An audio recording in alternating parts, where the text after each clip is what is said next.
বন্ধুরা, আপনাদের সকলকে স্বাগত জানাচ্ছি অরিন স্টাডি ক্লাসে। আজকে আমরা আলোচনা করব সপ্তম শ্রেণীর দ্বিতীয় পর্যায়ক্রমিক মূল্যায়নের অন্তর্ভুক্ত তড়িৎ অধ্যায়টির কিছু প্রশ্ন উত্তর। এটা তার পার্ট 1। ভিডিওটি শুরু করার আগে একান্ত অনুরোধ, যারা এখনও চ্যানেলটি সাবস্ক্রাইব করেননি অবশ্যই চ্যানেলটি সাবস্ক্রাইব করে নেবেন এবং একটি লাইক দিয়ে দেবেন। তো চলুন শুরু করা যাক। তড়িৎ।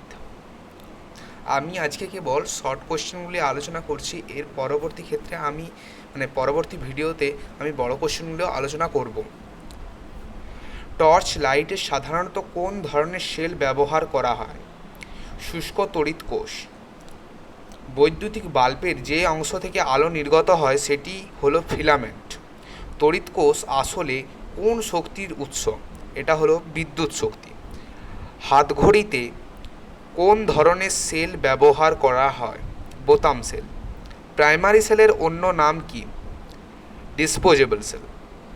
নিচের কোনটি বিদ্যুতের সুপরিবাহী পদার্থ?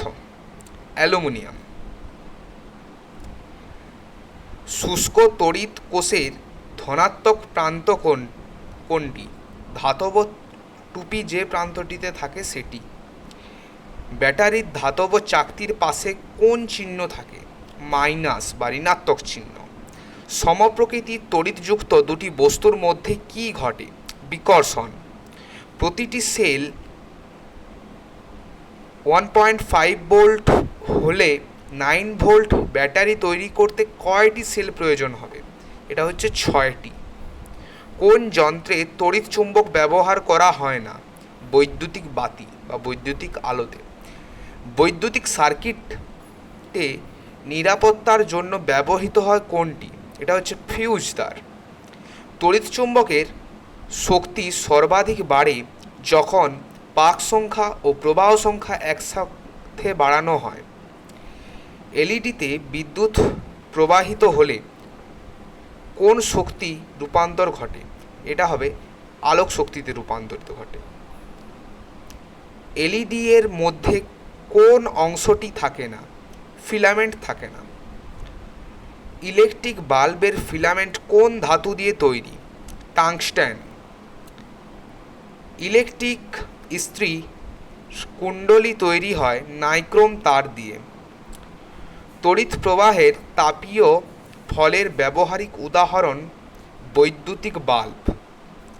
কোন প্রাণীর দেহে বিদ্যুৎ উৎপাদনের ক্ষমতা রয়েছে? জেলিফিশ। স্নায়ুকোষের মাধ্যমে তথ্য প্রবাহিত হয় তড়িৎ উদ্দীপনার মাধ্যমে।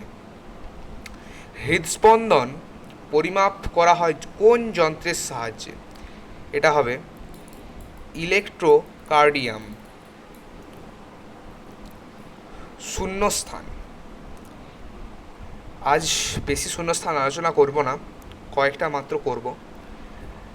যে সেলে রাসায়নিক শক্তি তড়িৎ শক্তিতে, এটা হতো কোনো সেলে রাসায়নিক শক্তি তড়িৎ শক্তিতে রূপান্তরিত হয়। বৈদ্যুতিক বর্তনীযুক্ত বিচ্ছিন্ন করার জন্য সুইচ ব্যবহৃত হয়।